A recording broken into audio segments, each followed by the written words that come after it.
Salut les riders, une vidéo avec ma G30 Max LE afin de faire une comparaison avec les plus grosses trottinettes du type Halo T107 Pro, comme ma deuxième trottinette qui est une machine vraiment ultra puissante par rapport à celle-ci. Ça n'enlève rien aux qualités vraiment routières et une excellente trottinette de ville sur cette G30. Très franchement, c'est une trottinette dont on aurait du mal à se passer. Elle est hyper confortable. Et franchement, ça ne me donne pas envie de m'en débarrasser, honnêtement. Ça restera une deuxième trottinette pour aller au travail. Parce que les trottinettes du type, comme on le disait juste avant, T107 Pro par exemple de chez Halo, bon, ce sont des trottinettes qui font 47 kg, qui ont un empattement relativement important, donc pas forcément très pratique pour le quotidien, idéal pour la balade, idéal pour les rides sur de longues distances par rapport à cette petite G30 qui sera limitée forcément à des kilométrages sur un rayon de 20 à 25 km. Surtout dans sa version upgradée en 48 volts, parce que du coup on a tendance à taper un peu dedans, donc forcément une autonomie pas forcément énorme. Alors c'est vrai que sur cette G30 là j'ai fait beaucoup de modifications à la base. J'avais installé une suspension avant monorein et arrière de chez AliExpress, et pour rien vous cacher, j'ai fini par enlever la monorein de l'avant parce que je ne trouvais pas que cela apportait vraiment quelque chose de vraiment confort. Donc je pense que le prix n'en vaut pas forcément la chandelle. C'est un accessoire qui coûte quand même une centaine d'euros et qui, comparativement à une vraie suspension du constructeur, est pas forcément aussi efficace. Donc franchement je la conseille pas spécialement pour l'investissement. À l'arrière également, bon, je l'ai laissé, mais ça n'a pas vraiment de fonction d'amortisseur très efficace. Honnêtement, c'est pas quelque chose qui aujourd'hui je conseille non plus. Bon, ça permet de rallonger un tout petit peu éventuellement la G30, donc de rajouter un tout petit peu plus de place sur le deck. Mais honnêtement, c'est aujourd'hui la seule fonction que moi je lui donnerais. Alors après, peut-être que sur des systèmes type Shark, bien plus cher, l'efficacité est peut-être un peu plus efficiente. Mais honnêtement, sur la version monorein et AliExpress, c'est du superflu. C'est du superflu. Honnêtement, le tubeless à la limite joue son rôle par ce côté un peu amortisseur. Voilà, c'est le conseil que moi je donnerais pour les nouveaux arrivants sur les machines type G30. Ne pas faire trop de frais. Moi j'en ai fait, j'en ai fait énormément, mais avec le recul je m'aperçois que effectivement arriver à des coûts de 1200, 1300 euros avec tous les accessoires, honnêtement il faut mieux passer sur une trottinette de gamme supérieure qui vous offrira tous les accessoires d'origine.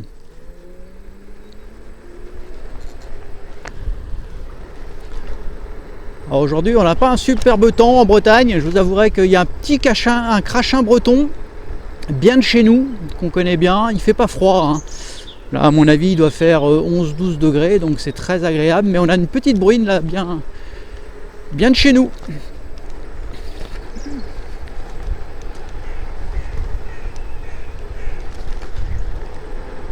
Alors comme je vous disais, l'avantage de cette G30 c'est vraiment la maniabilité en ville.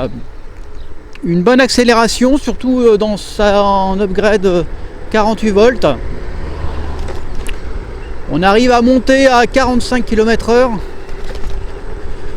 Alors bien sûr, vitesse obtenue sur du plat. Et j'ai été jusqu'à 57 km/h en roue libre en descente. Donc une excellente vitesse. Bon, par contre, des vitesses pas forcément adaptées à la structure même de cette trottinette. Donc pareil, je ne conseillerais pas spécialement ce type de vitesse là avec des trottinettes, surtout pour la partie freinage. La partie freinage est uniquement fonctionnelle grâce à un tambour à l'avant et un frein moteur type EBS, donc le CARE qu'on appelle ça. Alors souvent il est conseillé de le désactiver, surtout pour les retours électriques de chargement qui ont tendance, si vous ne changez pas les cosses moteurs, à les griller, c'est-à-dire à les faire fondre. Donc si un jour vous avez un moteur qui s'arrête de façon inopinée, vous risquez en ouvrant le deck de vous apercevoir que vous avez cramé vos cosses. Alors moi ce que je conseille, c'est de les changer directement par des MR60 ou des XT150. Il y a un peu de travail de soudure, ou alors certains utilisent des Wago de type 221. C'est aussi très bien, hein, ça supporte très bien l'ampérage, donc il n'y a pas de souci. Donc ce fameux CARE, pour moi je l'ai laissé parce que ça me sécurise. Ne freinez que sur le frein à tambour à l'avant quand vous êtes à 35-40 km/h. Éventuellement c'est le soleil assuré. C'est pas très rassurant. Par contre, j'ai tout de suite moi désactivé le cruise control, donc ce qui permet d'obtenir une vitesse régulière tout en évitant d'appuyer sur la gâchette, hein. C'est le régulateur de vitesse. Moi je l'ai retiré parce qu'en ville je trouve ça pas très confort, parce que on a besoin de s'arrêter rapidement de temps en temps quand vous avez un obstacle qui vous arrive dessus. Vous devez relâcher la gâchette et faire diminuer la vitesse, et si vous êtes en mode cruise, votre trottinette elle continue, et si vous n'avez pas le réflexe adéquat, vous risquez de rentrer dans l'obstacle. Donc comme je vous disais, pour ma part, moi j'ai laissé le CARE pour obtenir un freinage auxiliaire au frein tambour.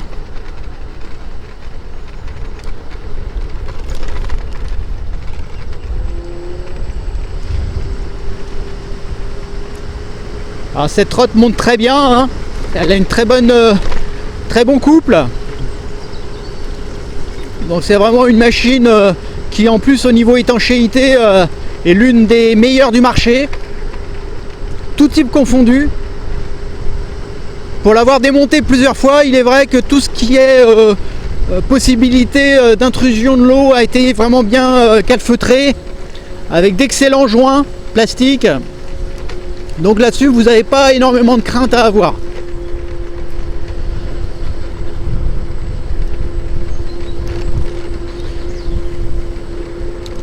Donc excellente machine, vous voyez, on est à 34.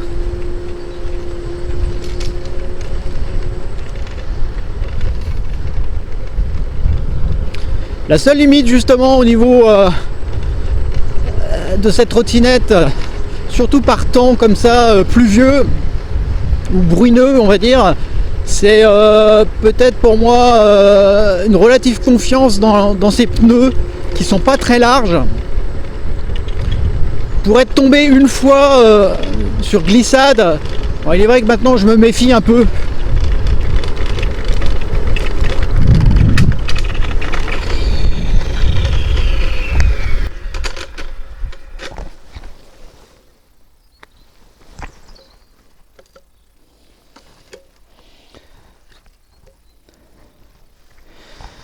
Ah, vous voyez, cas typique, voilà, qu'est-ce qui vient de se passer?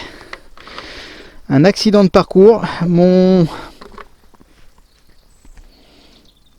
Regardez-moi ça. Un accident de parcours. Mon garde-boue arrière vient de se dévisser complètement. Là, je viens d'échapper, je pense, à une petite catastrophe. Parce que j'aurais pu avoir un blocage de roue. Donc, vous voyez...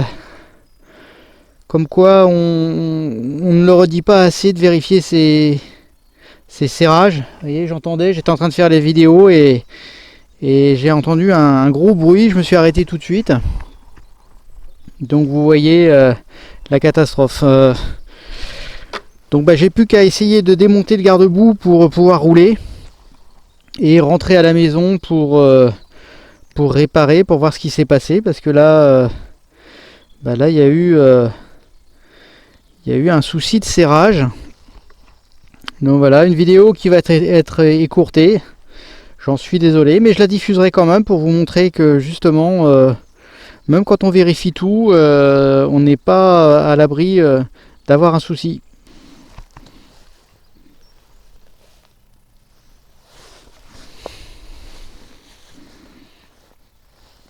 Alors, qu'est-ce qui s'est passé? On va essayer de dégager. Ouais.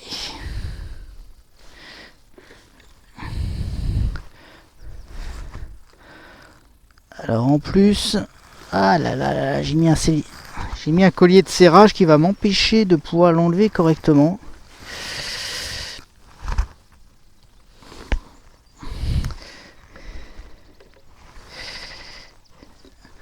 Je crois que j'ai perdu le boulon tout simplement qui tenait le... Comme quoi, n'hésitez pas à prendre quelques outillages du type couteau ou couteau suisse. Parce que vous voyez, sur ce genre de truc, je vais être enquiquiné. J'ai un collier qui va m'empêcher de couper mon maintien de câble. Alors là, je suis pas dans la mouise. Alors, déconnecter le phare, ça va pas être un souci. Par contre, l'enlever complètement, je sais pas comment je vais faire. Il va falloir que je trouve quelque chose qui coupe.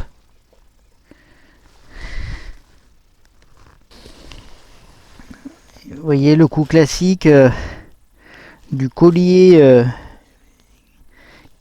qui risque de m'embêter. Je ne vois pas comment je vais pouvoir le couper. J'ai aucun outil avec moi. Donc là, on est un peu dans une galère. Je suis pas proche d'une maison en plus, où j'aurais pu essayer d'aller taxer quelque chose. Cas typique du collier mal placé. Alors...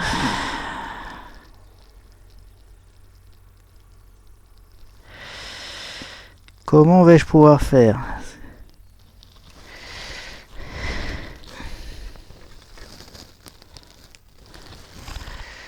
Ouais, en plus c'est venu frotter. J'ai l'impression que c'est venu frotter, donc mon câble n'est pas joli.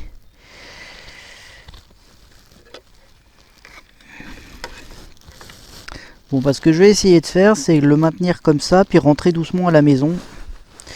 Je vais voir si j'arrive à le faire tenir. Je vais essayer de le bloquer. Je vois que ça comme solution, c'est d'arriver, voilà, comme ça. Et je vais rentrer doucement à la maison, comme ça. Bon, bah voilà, je vous posterai les images pour vous montrer la petite galère du dimanche matin. C'est la première fois que ça m'arrive, donc comme quoi, vous voyez, tout arrive. Même à ceux qui font gaffe au niveau visserie, au niveau de tout, vous voyez, on n'est jamais à l'abri. Voilà, à bientôt, salut les gars.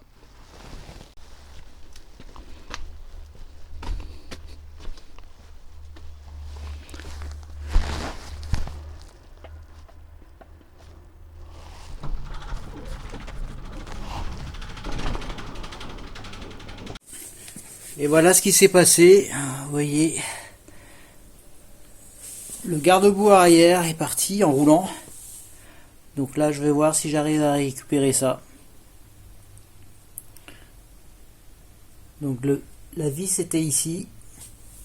Donc je pense qu'elle s'est complètement dévissée suite à différentes vibrations. Il n'y avait pas de frein filet, donc tout est parti. Voilà. Je vous montrerai le résultat final.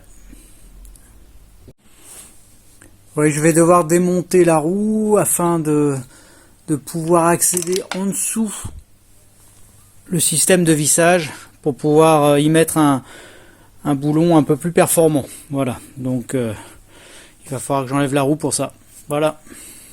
Donc j'ai refixé le garde-boue avec un système d'écrou avec du sorte de frein filet permanent dessus. Comme ça, j'espère que cette fois-ci ça ne se redévissera pas. Alors j'en ai profité pour du coup ne pas remettre les caches. Donc j'ai repeint avec de la peinture carrosserie la visserie, donc qui était en couleur alu, pour le peindre en couleur noire pour que ça se fonde un peu plus dans dans le système d'amortisseur. Voilà, bon ben, ça aura été une expérience, une première expérience lors d'un roulage, mais voilà, donc faites attention. À bientôt les gars, salut. I see her rolling up, Uber black Cadillac, high heel boots and a sexy body full of tats. Baby's bad, oh baby's hella bad. After her there ain't no coming back. Wanna take a run at that. I think she's feeling me, turn it up a few degrees. My imagination of her body gets the best of me. Oh gosh, she's such a tease, bitten lips, bruised knees. I'm addicted to her.